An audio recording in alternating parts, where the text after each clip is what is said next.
Brought to you by CGTN Europe.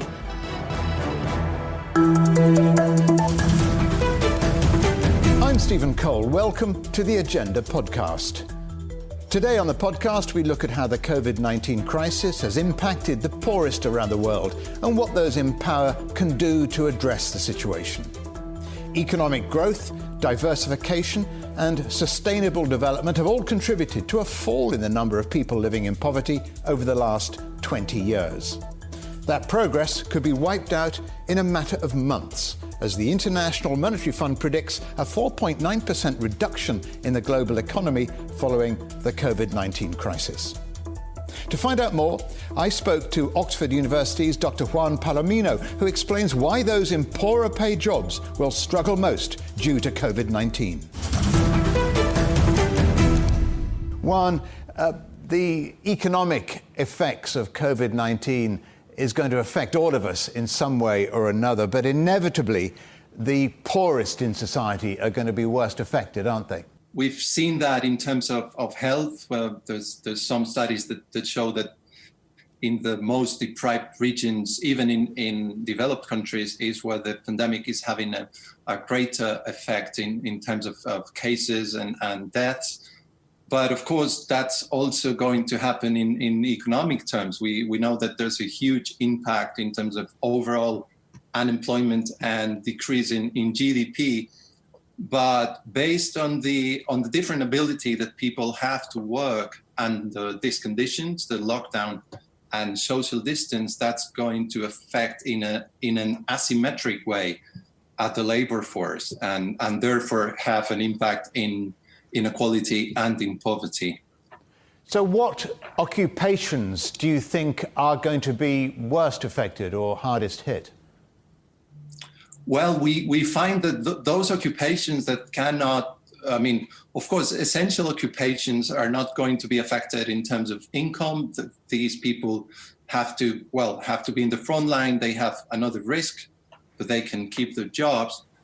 And on the other hand, we have the occupations that can work from home, managers, more like qualified occupations, but those occupations that have face-to-face work, such as those that work in hospitality and sectors like waiting and tourism, those occupations are going to be more affected in terms of unemployment and therefore in terms of potential wage loss.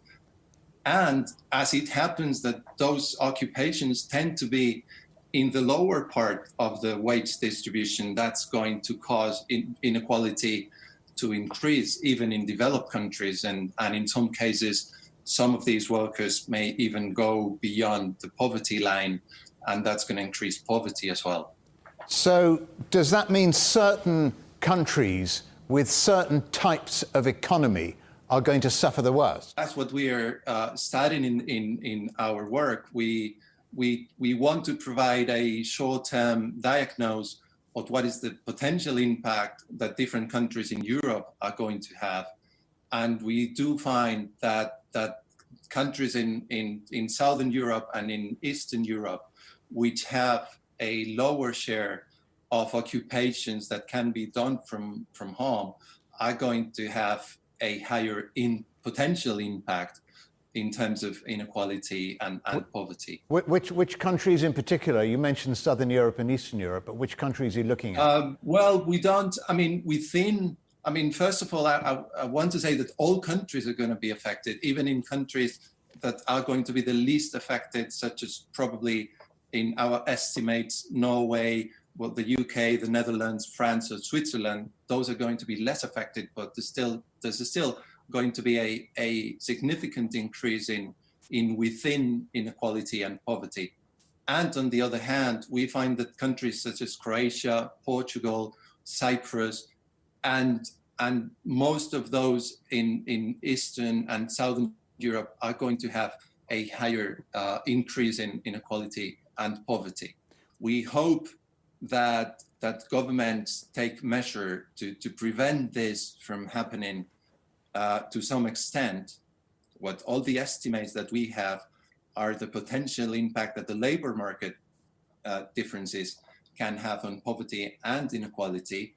We are seeing that governments are being quite proactive. Unlike the previous Great Recession, now there is a consensus on trying to tackle this potential increase in poverty. But we don't know if these measures are going to be big enough to fully compensate for that. And the lockdown and the distance measures that are in place will probably be longer than the length of these job retention measures that we have. So our work in a way really encourages governments to keep doing what they're doing, because otherwise we might see the divide between rich and poor in Europe increase after this crisis. And if it increases, does that mean visually we see more people sleeping on the streets? We see more food banks, more soup kitchens? Is that how it works out? Well, we are already seeing that. It all depends on whether this is just a short-term crisis that can be counterbalanced next year. But unfortunately, it seems that cases are not disappearing, and social distance measures will be in place, and therefore the job loss will continue. So these things may unfortunately happen, and they're already happening, right? Dr. Juan Palomino from the University of Oxford, thank you for joining us on the agenda. As poverty around the world rises post-pandemic, the world's children will be among the worst affected. Some estimate 30 million more children in Africa alone will be forced into poverty this year because of the virus.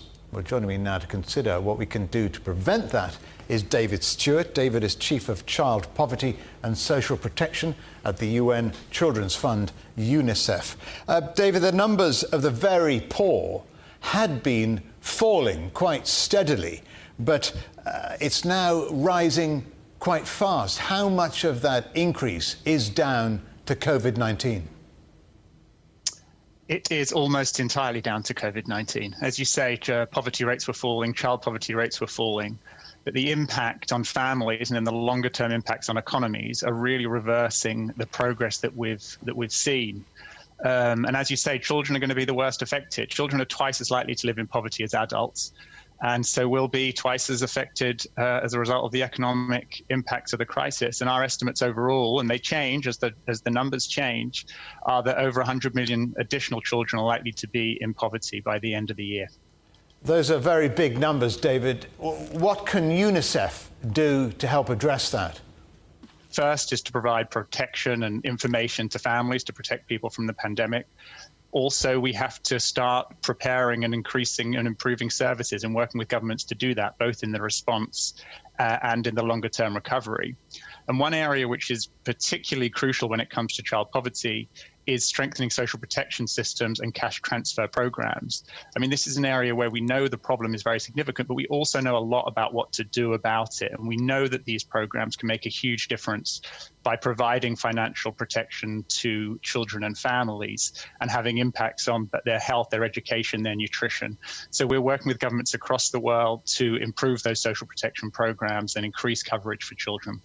How do they work in practice, though, David? I gauge what you're talking about is the number or the amount of remittances being sent home is worsening and lowering because people can't go to work. And if they can't work, they can't send the money back to their families. Yeah, that's right. Well, the impacts are multifaceted. One side of it is going to be on remittances and sending money home. The other is the lockdowns that are happening across the world prevent people from working, and not everybody has protection. And then we're going to see the following economic consequences of these lockdowns. So we're expecting a recession like hasn't been seen even in the financial crisis of 2008 to unfold. So all of these factors have a real big impact on poverty and child poverty. And so social protection programs, particularly cash transfer programs, what they do is they provide replacement of income for children and families. And the response overall has been impressive. There are over 190 countries that have provided some form of social protection response to provide that financial protection. And I think there are potentially two areas of concern we have to look at when we go into the longer term. One is the scale of the response. Overall, 2 out of 3 children in the world have no access to a child or family benefit. So there are still a lot of children that are not covered. And the second is the longevity. So countries are increasing their programs right now, but many of them are slated to tail off in the coming months. Whereas we know this recovery is going to be long coming. It's going to take a long time to get economies back up and running. And we also know that other shocks are going to come, climate shocks among others. So really expanding these programs for the long term is essential for children. It's estimated, one number I saw, is about 900 million children around the world can't read or write. What is the link between education and poverty? Education and poverty move closely together. I mean, when you look at educational access and educational outcomes, you see that it's children in poorer families who have less access to education, less access to quality education, and more pressures, which make it difficult to continue with education and complete. So they really go hand in hand. And the response requires both pieces. So the social protection side can support families who are financially constrained and address child poverty, but without access to quality education, it becomes, the additional resources can't be used in a way to really improve educational outcomes. So it's really a twin track where you have to really improve services at the same time, financial security of families.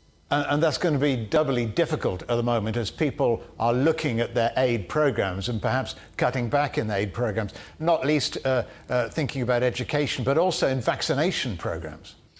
Yeah, that's right. I mean, the challenge with vaccination is as we've focused in on this one vital health concern, we have seen risks to vaccination programs continuing. In 68 countries, some recent research showed there are real strains in terms of vaccination programming. And maybe, I think it was 90 million children are not going to be able to be vaccinated as would be the normal routine plan. And that can see real risks of increases of polio, diphtheria, measles. So that's a real serious concern.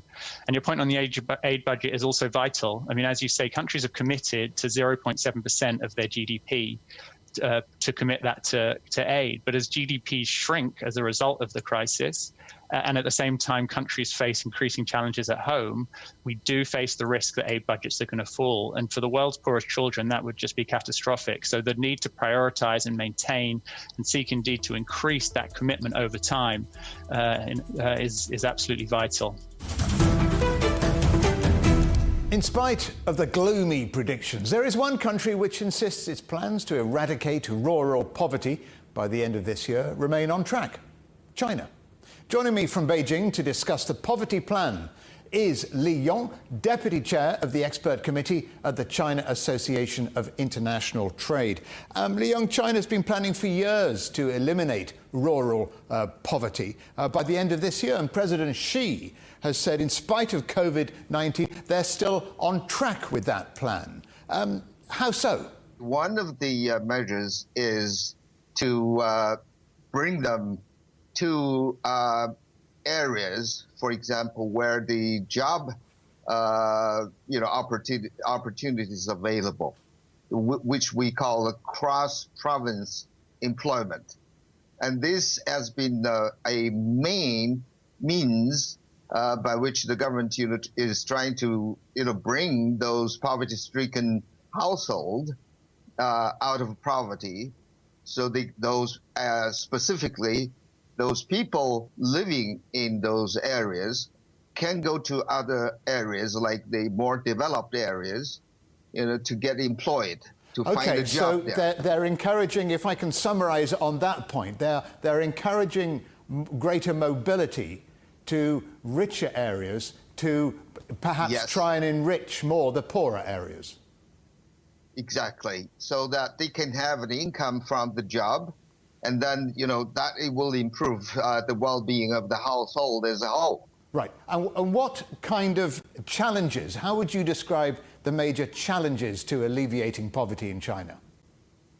Yeah, in the beginning, I think the change of the mindset. Because, the poverty-stricken area used to receive government aid.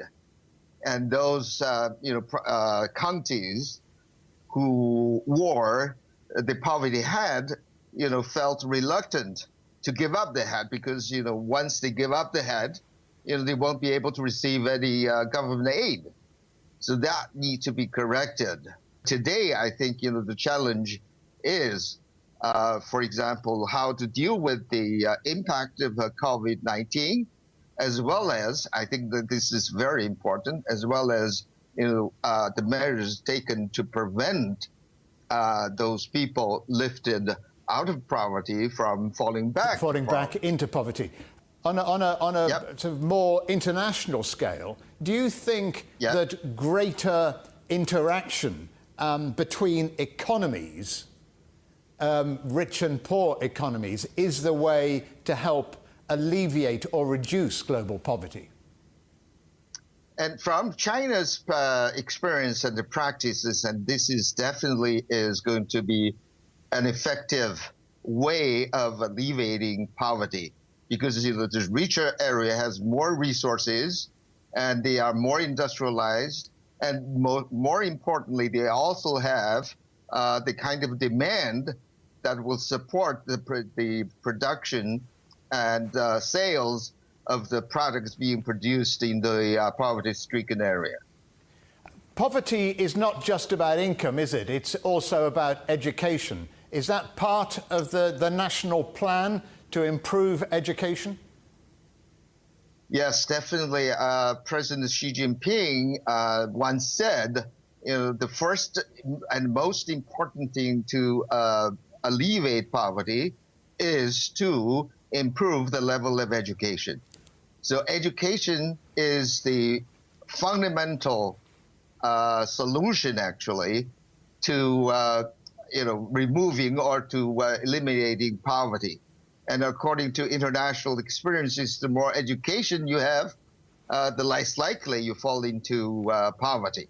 The other way, to put it on the other way around, the more education you have, and the more likely you are, you are likely to get richer. That brings us to the end of another edition of The Agenda.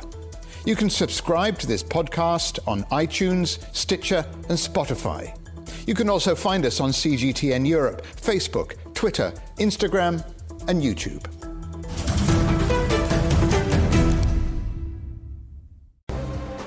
The most interesting questions. Are there other living beings beyond Earth? Will man or machine be in charge? Great question. Always have more than one answer. Well, hold on, let me just draw up a list. And always come from more than one person. That's where the credibility lies. The concept of having a machinery which is alive and evolving didn't wait for us. The end of inequality of incomes and wealth around the world, can you imagine how difficult that is at the moment to achieve? Every episode, Stephen Cole, Murray Beveridge, and some of the brightest minds out there shed light on the answers to some of the most intriguing questions. There are two ways of looking at this. Machines can't really discriminate between civilian and military targets. The Answers Project. Maybe we need to just look at this in a bit more detail. Extraordinary claims require extraordinary evidence. The Answers Project, a new podcast from CGTN Europe.